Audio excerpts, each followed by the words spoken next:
Bonjour à tous, bienvenue dans cette vidéo de la nouvelle lune du 4 novembre. C'est une nouvelle lune qui creuse dans les profondeurs.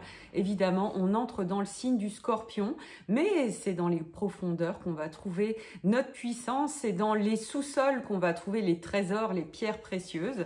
Et c'est le but, d'autant plus que cette nouvelle lune, elle est quand même très importante pour cette année. Elle active un des aspects phares de l'année qui est le carré Uranus-Saturne. Ce carré Uranus-Saturne, c'est ce choc des cultures, c'est ce grand élan vers une autre dimension, mais une autre dimension qui finalement nous fait nous sentir encore plus présents, encore plus ancrés, encore plus réels. Donc c'est un mix de ça qui est en train de se faire, hein, ce qui fait qu'on peut avoir l'impression de passer par des grosses transformations, des gros brassages. Et là, avec cette nouvelle lune, on arrive à un point charnière de ce travail entre Uranus et Saturne. Et donc, ça nous demande d'aller dans nos profondeurs et avec le Scorpion, d'aller visiter peut-être des choses qui nous plaisent pas trop. Hein. Dans le Scorpion, c'est toujours un peu ça. Mais à la fin, le cadeau est toujours extraordinaire. Évidemment, dans nos profondeurs, dans les endroits cachés de notre âme, de notre être, bah, c'est les choses qu'on n'aime pas parce que sinon, on les mettrait au grand jour. On les rendrait visibles sans aucun souci. Et là, avec Uranus, c'est comme si tout d'un coup, tout ce qu'on avait caché est mis sous des tas de blocs de béton et je te remets du béton et je te remets des tas de trucs, je verrouille des cadenas, etc. Uranus arrive avec son grand éclair de foudre et vient ouvrir tout ça. Alors, quand on ouvre tout ça, il se peut que tout d'un coup, il y en ait partout et qu'on trouve ça vraiment dégueulasse et que ça nous plaise pas du tout. Et c'est pour ça que je fais ce genre de vidéo, c'est parce que si ça vous arrive, si vous le vivez comme ça, de manière plus ou moins intense, hein, il ne s'agit pas de se dire « bon, c'est bon, allez, j'attends la foudre, bon, allez, j'attends patiemment, bon, foudre, où es-tu » Évidemment, ça ne marche pas comme ça, surtout avec Uranus qui a toujours l'art de nous surprendre et d'amener les choses d'une manière complètement inattendue. Mais du coup, si ça vous arrive, si vous sentez qu'il y a des grosses levées de lièvre, eh bien, vous pouvez tout à fait vivre ça dans une profonde jouissance, dans une joie intense, parce que c'est compris. Ce qui fait souffrir, encore une fois, c'est notre ego qui résiste, c'est notre ego qui dit « Oh non, c'était bien comme c'était avant, j'ai pas envie, etc. » Parce que voilà, notre ego est bienveillant, il nous protège, il n'a pas envie qu'on aille dans n'importe quoi. Mais parfois, eh bien, la vie, l'âme ne nous laisse pas le choix et nous demande d'aller visiter ces profondeurs. Alors, en quoi ça peut consister et comment on peut aller visiter ça? Eh bien, ce qu'on peut aller regarder, c'est effectivement nos plus grandes peurs. Ce qui nous fait peur depuis l'enfance. Je vais vous donner un exemple. Moi, ma grande peur de l'enfance, c'était la sorcière. Quand je regardais Blanche-Neige, ça me terrifiait, hein, tout simplement. Et puis, il y a eu ce moment de levée de bouclier. C'était en 2008, à un moment dans ma vie où, finalement, je me suis rendu compte que la sorcière, elle était à l'intérieur de moi. Donc, il s'est passé par tout un tas de processus où, effectivement, on a envie d'évacuer le truc. Hein, c'est pas terrible, on n'a pas tellement envie, jusqu'à ce qu'on fasse ce processus d'accueil dans l'amour et de compréhension et de se dire ok, bon, la sorcière c'est quoi? Bon, bah, c'est une nénette, elle n'a pas envie de se faire emmerder, elle n'a pas envie d'être exploitée, elle a envie d'être tranquille dans le fond de sa forêt pour faire ses petits trucs à elle. Bon, je dis bon, jusque là, c'est pas si mal. Et à partir de là, bah, j'ai réussi petit à petit à accueillir ça, à accueillir ce que c'était, à voir toute la beauté de ce que c'était et à m'émanciper de toutes les projections que je pouvais mettre dessus parce qu'évidemment, il n'est pas question de prendre un chaudron et puis de mettre des petits enfants dedans pour les faire cuire. Ça ne veut pas dire que la sorcière, ça représente jamais ça. Malheureusement, l'esprit humain est assez infini, qu'il soit un homme ou une femme, pour aller explorer les domaines de la cruauté et donc évidemment l'inconscient collectif est allé faire des amalgames énormes entre une frange peut-être infime de cruauté complètement débridée à ce niveau-là avec la sorcière, c'est-à-dire tout simplement la femme dans sa puissance. Et on en saisit bien les conséquences avec les centaines de femmes qui ont été brûlées, et d'hommes aussi d'ailleurs, hein, qui ont été brûlées sur le bûcher par des tribunaux de l'Inquisition, qui se sentaient complètement investis et se prenaient pour des apôtres du bien, évidemment, hein, tout ça est plein de bonnes intentions à chaque fois.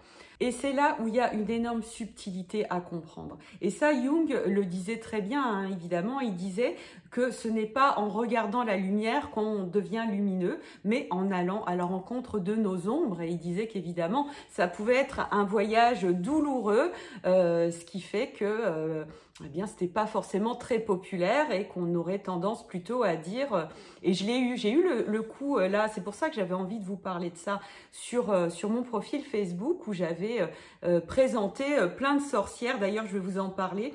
Je lance un programme qui s'appelle Sorcière. Hein. J'avais même pas calculé que c'était au moment du Scorpion, mais il se trouve que j'ai vraiment eu cette sensation de quelqu'un qui se faisait l'apôtre du bien et qui mettait sur mes publications maléfiques et puis qui expliquait à quel point tout ça était satanique, etc. Je disais, bon, oui, voilà, on doit pas se connaître vraiment. Et j'ai eu beau essayer d'entrer en dialogue avec cette personne pour lui dire que peut-être éventuellement est-ce qu'elle pourrait envisager que tout ça soit le fruit de son imagination et de ses projections, parce que ce qui est très intéressant quand on a des personnages comme ça qui nous font peur, qui nous font réagir, qui nous stimulent, qui nous déclenchent, alors pour certains c'est la sorcière, d'autres ça va être Hulk, d'autres ça va être le père Fouettard, il y a plein de choses possibles, il y a plein de potentiel dans notre imaginaire. Moi il se trouve que c'était la sorcière,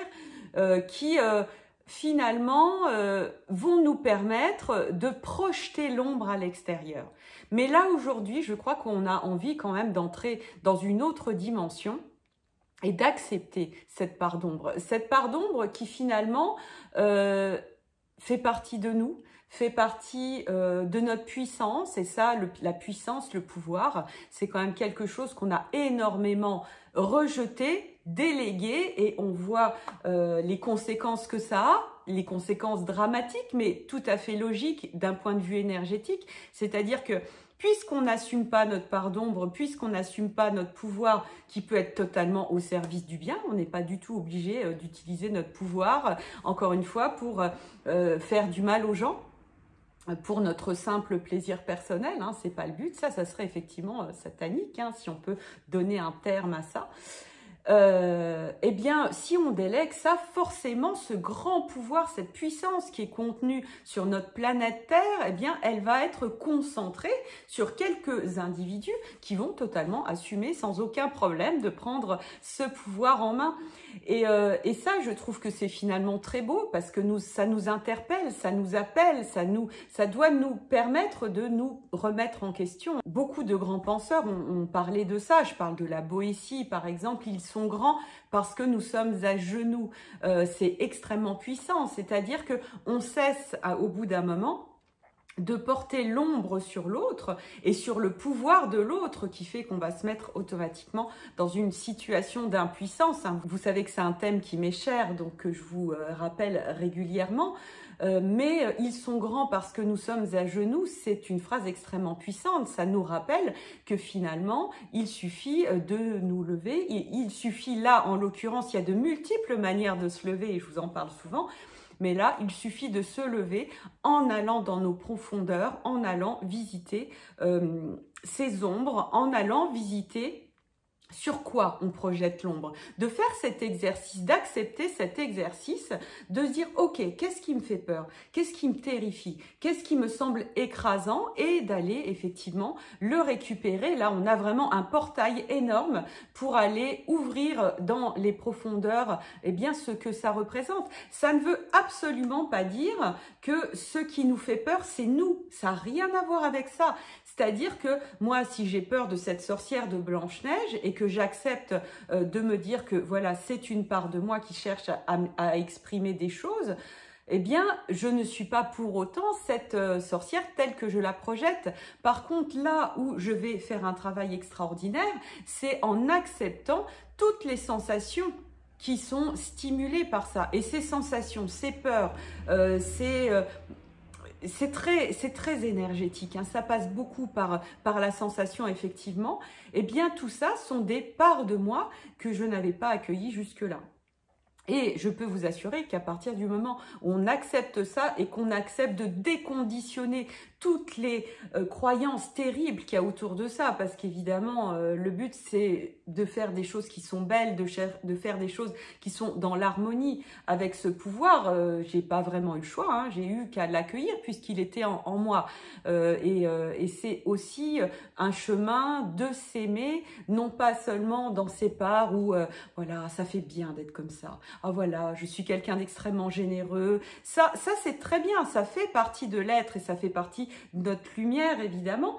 Mais je crois qu'on est encore plus spirituel, encore plus dans cet ancrage qui nous est demandé, effectivement. C'est-à-dire que cette lumière, il s'agit d'aller l'emmener dans des profondeurs, dans des ombres. C'est pas pour rien que des thématiques poisseuses comme l'argent, comme la relation toxique me passionnent énormément. La sorcière, hein, toutes ces choses que j'ai envie d'aller voir. Parce que c'est en s'exerçant à mettre de la lumière et de l'amour dans ces choses poisseuses qu'on va devenir beaucoup plus lumineux, beaucoup plus spirituel, mais dans une idée d'ancrage, dans quelque chose qui fonctionne vraiment dans le monde actuel, dans quelque chose où finalement accepter son pouvoir, bah, ça nous permet d'envisager la vie de manière complètement différente. À un certain niveau de l'être, quand on est dans son impuissance, on va vivre des choses où on n'ose pas se montrer, on n'ose pas se montrer visible, on s'excuse quasiment d'exister, hein, ça fait partie des choses quand on projette l'ombre à l'extérieur parce qu'on se dit oh là là, oui, mais qu'est-ce que vont penser les gens, pourquoi elle se met encore autant en avant, etc., etc. Et à partir du moment où on intègre cette part de pouvoir, c'est inimaginable la manière différente dont on s'appréhende nous-mêmes. On se sent beaucoup plus consistant, on se sent en capacité d'oser des choses et en se disant mais oui, mais c'est bon, pourquoi je me refuserais de faire ça alors que c'est quelque chose où je sens que c'est un cadeau extraordinaire. Et c'est ça, incarner l'ombre, incarner la sorcière en ce qui me concerne. Alors là, c'est des choses que j'ai été visiter aussi dans mes peurs. Moi, ma plus grande peur aujourd'hui, c'est l'apôtre du bien qui est dans sa bien-pensance et qui va effectivement passer son temps à projeter l'ombre. Et j'ai certainement un travail à faire par rapport à ça et j'ai récemment dénoué beaucoup de choses, beaucoup de peurs, certainement des vieilles mémoires de tribunal de l'Inquisition où j'étais pas comprise, où certainement j'ai dû dire mais si, c'est bien ce que je fais, c'est super, c'est pour la vie, c'est non, tu es une mauvaise personne parce que tu es libre. Ah d'accord, ok. De cette conscience que finalement quand on est dans cette situation de se prendre pour l'apôtre du bien, eh bien, on peut porter beaucoup de cruauté, on peut être une personne finalement beaucoup plus violente parce que on sent qu'on le fait au service du bien et du coup, c'est beaucoup plus facile de se lâcher dans des choses extrêmement négatives parce qu'on se sent pris dans une mission qui est bonne en général. Donc, c'est vraiment une exploration que j'aime faire et là récemment j'ai beaucoup travaillé dessus et ce qui fait que comme j'ai eu beaucoup d'échanges sur mes réseaux, je peux aussi avoir la matière pour vous en parler. D'ailleurs vous irez voir sur Instagram et sur Facebook aussi, j'ai créé à l'occasion de la sortie du programme Sorcière un petit jeu de tarot gratuit hein, que vous aurez directement sur Instagram où vous aurez les 12 sorcières dans les 12 signes. Vous verrez comment vibre la sorcière bélier, comment vibre la sorcière taureau, la sorcière gémeaux, etc. En quelques mots, hein, c'est très rapide, mais le but, c'est de voir comment vous vous sentez avec ça. Et ça m'a beaucoup amusé de le faire. Sur Instagram, vous verrez, vous aurez ce grand panneau hein, sur mon profil. Il suffit de cliquer dessus et de faire glisser l'image pour avoir la seconde image.